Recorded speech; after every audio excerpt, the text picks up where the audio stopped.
Hello বন্ধুরা, সবাই কেমন আছো? আশা করছি সবাই অনেক অনেক অনেক ভালো আছো। আজকে যেহেতু রথের মেলা, তো আমি যাচ্ছি এখন রথের মেলাতে যাওয়ার জন্য রেডি হব।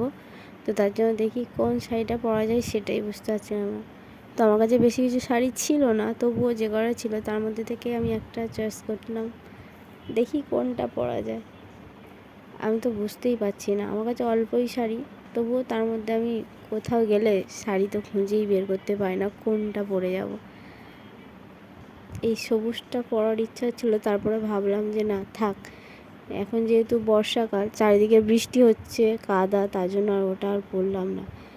আর এই যে এটা, এই একটা রয়েছে, একটু হালকা পাতলা মতো রয়েছে, তাই ভাবছিলাম এটাই পরে যাওয়া যাক। এইটা পরলে আমাকে কেমন লাগবে জানি না। এইটা বার করার সাথে সাথে সবাই বলছিল কেমন বুড়িদের মতো শাড়ি। তো আমি ভাবলাম তবুও পরে দেখি, যেহেতু হালকা মতো আছে, ধুইলেও অসুবিধা হবে না বর্ষাকালে, তার জন্য আমি এটাই পরে রেডি হব। তো দেখতে থাকো, রথের মেলায় যা ভিডিও তোমাদের সঙ্গে পুরোটাই শেয়ার করব। তার সঙ্গে এই যে এই জামাটা, এটাই ভালো লাগবে, তাই না?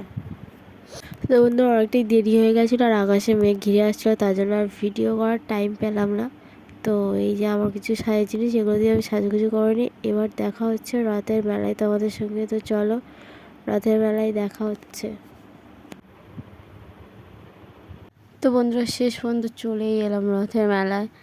দেখো কত ভিড় হয়েছে রথের মেলায়। তোমাদের ওখানে কেমন ভিড় হয়েছে বন্ধুরা? তোমরা কেমন রথ দেখলে আর কটা রথ দেখলে কমেন্টে জানিয়ে যেও প্লিজ। তো এই ভিড়ে রথের দড়ি টানতে পেরেছো তো সবাই? আমি কিন্তু রথের দড়ি টানতে পেরেছি, দেখো। তো এই যে বড় রথটা তোমাদের আরও কাছ থেকে দেখাচ্ছি। দেখো, এর থেকে অনেক বড় বড় রথ রয়েছে আমি জানি, কিন্তু আমাদের এখানে এটাই সব থেকে বড় রথ। আর আমাদের ঘরের কাছেই রথটা ওঠে। তো দড়ি টেনে নেওয়ার পর, রথের দড়ি টানার পর আমি গিয়েছিলাম ঠাকুরের কাছে কিছু প্রণামী দিয়ে। তারপর আবিরের, মানে ঠাকুরের পায়ের কাছ থেকে আবির নিয়ে আমাদের কপালে ঠেকিয়ে দিচ্ছিলো ঠাকুরমশাই। আর তারপর আমাদেরকে ঠাকুরকে গড় করলাম। তারপর কিছু খাওয়া দাওয়া করে বাড়ি চলে এসেছিলাম। তো আমাদের এখানে মোট 4টে রথ ছিল। এই যে এপারে দেখো, এই যে একটা বড় রথ, এই রথটা সব থেকে বড়। তারপরে এইটা সব থেকে ছোটো রথ ছিল, যেটা বাড়ি থেকে মানে ওরা নিয়ে বেরিয়েছিল। আর ওপারে ওই যে দুটো রথ দেখা যাচ্ছে, ওই দুটো। তো এই রথ দুটো তোমাদেরকে দেখানোর জন্য, তোমাদের সাথে শেয়ার করার জন্য আর একটু কাছে এগিয়ে এলাম। দেখো, এই রথ দুটো, এপারে রথটা ব্যান্ড পার্টি নিয়ে বেরিয়েছে, আর ওই পারের রথটা দেখো বক্স নিয়ে বেরিয়েছে। মানে যে যার রথের সাথে সে যার একটা একটা করে, মানে বক্স বা কেউ কেউ নিয়ে এসছে ব্যান্ড পার্টি। আর অনেকেই তো নাচাগানা করেই আসছেই। তো আমরা 3 ভাই বোনে আর আমার ছেলে, মানে আমরা মোট 4জনে গিয়েছিলাম রথের মেলায়।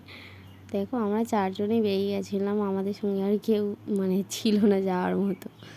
তো বন্ধুরা, এখানে সিঙাড়া, চপ, পকোড়া, বাদাম চাপা, কড়াই চাপা, মোমো, ফুচকা, অনেক অনেক রোল, চাউমিন, কত কী দোকান বসেছিলো, যেগুলো সব তোমাদেরকে দেখাতে পারলাম না।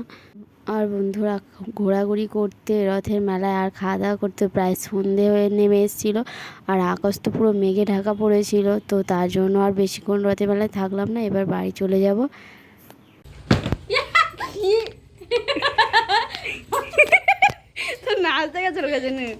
তো মেলা দেখা শেষে আমরা বাড়ি চলে এসেছিলাম, আর তারপরে এসে দেখছি কারেন্ট আসছে যাচ্ছে, কারেন্টই নেই।